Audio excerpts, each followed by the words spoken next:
Hey everyone, this is Nick, and I previously complained that the default tools to interact with PDFs are very lackluster on Linux. They generally can't edit a document, remove pages, merge PDFs together, or even sign a PDF. So today we'll be looking at tools you can install that solve all these problems and more. Just like today's sponsor can solve your remote desktop problems. This video is sponsored by Kasm, and more specifically their open source VNC server called KasmVNC. This thing is a game changer if you want to connect remotely to a desktop, to a server, or to an application. It uses less bandwidth, it has higher frame rates and better quality than traditional VNC tools thanks to a better compression algorithm. It lets you copy and paste seamlessly between devices. It has improved security over the base VNC protocol, and it's very configurable. And best of all, you don't need any client software. You can use it straight from your web browser from anywhere. It has packages for a wide variety of distros, it works on ARM, and it supports GPU acceleration as well. If you need to connect remotely to one of your computers, give KasmVNC a try. I don't think you can get a smoother experience. The links are in the description below. So, on every distro, by default, you generally just get a PDF viewer, and that's it. On GNOME, it's the most basic of tools. All it does is show you the document, print it, fill forms, and add bookmarks. That's it. No signature, no changing the page order, no removing pages or adding new ones, nothing. And sure, the PDF format was never meant to be edited, but sometimes you still have to do it. On KDE, Ocular does a lot more, but it's still not a complete PDF tool. It lets you fill in forms, add annotations, and even digitally sign a PDF, if you're knowledgeable enough to add a signing certificate yourself. But there's no modifying page order, editing the document, removing pages, or more. So these tools are pretty limited. If you're used to the built-in PDF tool of macOS, you're probably wondering what the hell these programs are doing. And so we're going to look at ways to handle everything you might need for PDF documents. And so let's begin with something the PDF file format was never designed to handle: editing. And one tool that is probably already on your Linux desktop that can do this is LibreOffice Draw.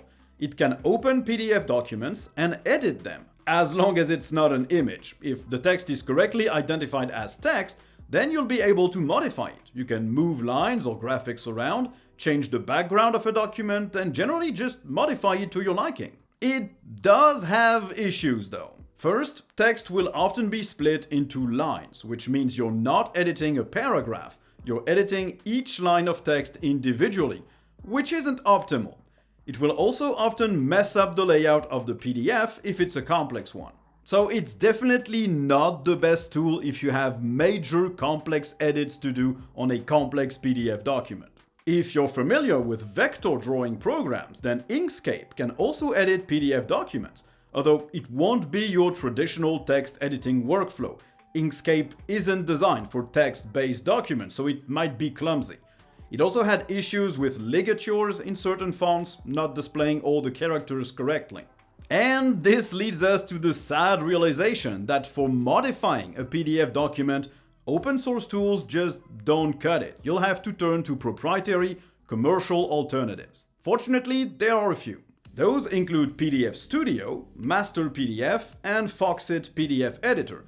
They all have free versions, except for Foxit, which only has a free trial, but these free versions are super limited and generally don't let you edit the actual text or images. They just let you do minor things like watermarks, annotations, filling in forms, nothing you can't do on the default tools that GNOME, KDE, or any other desktop environment provides. So you will have to pay to get access to their editing features. Now there's also WPS Office. It's also not open source, but it's a pretty powerful Office suite and includes a PDF editor if you pay for the full version. Master PDF and PDF Studio are a one-time payment at about 80 euros for the former and 100 euros for the latter. And Foxit and WPS are subscription-based at 80 bucks a year and 40 euros a year respectively. So if what you need is a complete suite to edit PDF documents, then your only real route is using one of these commercial proprietary tools. You have to accept to use non-open source programs, and you have to shell out some cash, but at least you have that option. If you're okay with just minor edits and fixing typos and correcting layouts, then LibreOffice Draw or Inkscape will do the trick nicely. Now let's talk about signing a PDF document, and most of the time, the only thing you really need is stamping an image signature on top of a PDF. And Ocular can actually do that. You can use the manual drawing tool to write your signature, or you can add the ability to paste an image on top of a document. But it's convoluted. You have to go to Settings, Toolbars Shown, enable the Quick Annotations toolbar, then click the Configure button in that toolbar, click Add, select the type Stamp, and click the little button next to the stamp symbol field to pick your own hand-drawn signature that you previously saved as an image. And afterwards, you can just add that to any document in one click from that Quick Annotations toolbar. You can also open the PDF document in LibreOffice Draw or the GIMP and add your image signature this way. And you can also open the PDF document in Xornal++, which will let you draw your signature on top of the PDF using a stylus or your finger or your mouse. And yeah, sure, you might argue that this is not digitally signing a document, but look, in 12 years working at various companies, from the biggest ones to startups, we never once used digital signature using a certificate. All was required is just applying your little scribbles on top of the PDF. So either you did it manually or you just copy-pasted an image. That's enough for 99% of use cases. Still, if you need to really digitally sign a PDF, the easiest way is to use LibreOffice. Open the LibreOffice suite, click File, then Digital Signatures, and then Sign Existing PDF. The document will open in read-only mode, and you have a Sign Document button at the top. It will list all the available existing signatures and certificates you have installed on your device, and you can pick the one you want. And now you might be wondering, how do I actually add a digital certificate, or what it even is? And basically, digitally signing a PDF or a document requires adding a little key on top of that document, so the receiver of that document can actually identify that it's really you that signed it and not anyone else. And this is done through a certificate, which is issued either by your own organization or by a certification authority, much like for a website. By default, LibreOffice will look into Mozilla Firefox's certificates list, so you'll have to put your certificate file there. To do so, open Firefox, then the main menu, Preferences, Privacy and Security, and then View Certificates. Then click on Authorities and Import, and then the OK button, and you're done. You can also add other directories for LibreOffice to look for certificates in by clicking the Tools menu in LibreOffice, then Options, going to the Security tab, and clicking the Certificate button. There, you can add any other path you want where your certificate file is stored. This probably will not be useful to most of you. It's more meant for companies that actually need to prove that they signed something contractually, but hey, if you need that, now you know how to do it. Ocular can also do that, and it looks into the same Firefox certificate store and a few other preset directories. To sign a document using Ocular, click the Tools menu, then Digitally Sign, and you'll be able to pick the signature you want to add. Now, if all you want to do is OCR, Optical Character Recognition, which is basically just extracting text from an image or a PDF that has no selectable text, then you also have plenty of options on Linux. The simplest one is G-Image Reader, an open source app that will let you import a document or image and will recognize all the text inside in a very large variety of languages. It can take a while to do its thing, but it works reliably, and it was able to extract text from scanned PDFs and images like a PNG. You have plenty of options to preserve paragraphs, to reduce white space, and edit the detected text, including find and replace tools. And you can just copy and paste it to any other program you would like. It's a very easy solution, although I didn't try it myself with handwriting because I was almost a doctor and my handwriting is accordingly terrible. Now, if you prefer doing these tasks from the command line, then you have Tesseract OCR, which is actually what G-Image Reader uses in the background. You can set any option you'd like to get the text you want, and since it's using the command line, you can pipe that output to a text document automatically, or run it on all the contents of a folder, so all your scanned PDFs automatically get transcribed into text inside of new documents. It's a pretty handy choice if you have a ton of PDF documents and you need to transcribe them to text quickly. Now, if what you want is to annotate PDF documents manually, like for example with a stylus, then your best option is probably Xernal++.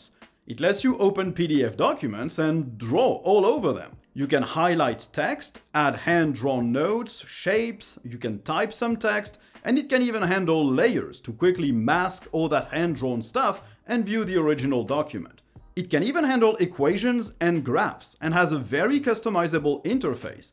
Oh, and you can also record audio and play it back from your notes. It's probably the best tool you can find if you're a student that needs to do some handwritten notes on top of PDF-provided courses. If you can find Linux hardware that actually lets you use styluses. Styli? Who cares? If you can find the hardware, it's cool. If all you need is modifying the pages in a PDF document, like reordering them or deleting them, then you have PDF Arranger, a simple GNOME app that will run on any Linux desktop and is available on FlatHub. It lets you rearrange the page order by simple drag and drop, and you can delete pages using the right-click menu or the delete key. You can import another document to merge PDFs together, and you can rotate pages, change the format of each page, crop the white borders, copy and paste pages wherever you want, and export the final document as one PDF or individual documents for each page. It is a great and simple app that I use all the time to interact with PDF documents. And finally, creating a PDF document is very easy on Linux. You don't need a dedicated PDF tool. You can just create your document in LibreOffice Writer or Draw or Calc, on OnlyOffice, GIMP, whatever you want, and then export that to a PDF document. It's super simple and it doesn't necessitate a tutorial or a specific application. It's part of the native capabilities of almost every program that handles documents. And at least you don't need to add a fake PDF printer to your system, like on certain other operating systems. Now, if you're looking for something more akin to InDesign to create your PDFs, your best alternative on Linux is Scribus. I'm not saying it's a full alternative to InDesign, but you'll get the same general workflow, with the ability to freely place elements on a canvas, align them to various guides, have paragraphs that flow from one page to the other. It's a pretty powerful application if you need to create layout-heavy documents. It's also available on FlatHub. Now, creating PDFs has never really been an issue on Linux, or if I'm honest, on most other operating systems either. So that's about it for PDFs. You basically can handle anything using open source apps, except for actually editing the existing contents of a PDF, which can be done using LibreOffice or Inkscape, but it's not really perfect. If you need a more robust solution for that, there are proprietary commercial solutions available as well. Working with PDFs has been a very frustrating thing for me to do on Linux. And by researching this video, I basically solved all my problems. So I hope the video did the same thing for you. Just like today's sponsor will fix your hardware problems on Linux. Tuxedo offers computers with Linux pre-installed, and the reason why you might want that instead of buying a Windows computer and hoping that your favorite distribution runs well on it is because they ship hardware that has been selected to run specifically well with Linux. You can pick from a selection of popular distros when you buy your device, you can configure virtually every aspect of it, including your own logo on the back or your own keyboard layout on your laptop, and all their laptops are openable, repairable, upgradable. You can replace the battery, the SSD, the RAM, and sometimes even the wireless card. So if you need a new computer, stop looking at Windows devices. Click the link in the description below and buy something from Tuxedo. Their computers are really great for Linux. So, thanks everyone for watching the video. I hope you enjoyed it. If you did, don't hesitate to like, to subscribe, to turn on notifications, or to write a comment. And if you didn't like it, well, the dislike button is still there, and you can also tell me why in the comments as well. And if you really enjoy the channel and you want to support it, there are tons of links in the description below for LibrePay, PayPal, Patreon, YouTube memberships, YouTube thanks. whatever, you know the drill. So, thanks for watching, and I guess you'll see me in the next one. Bye!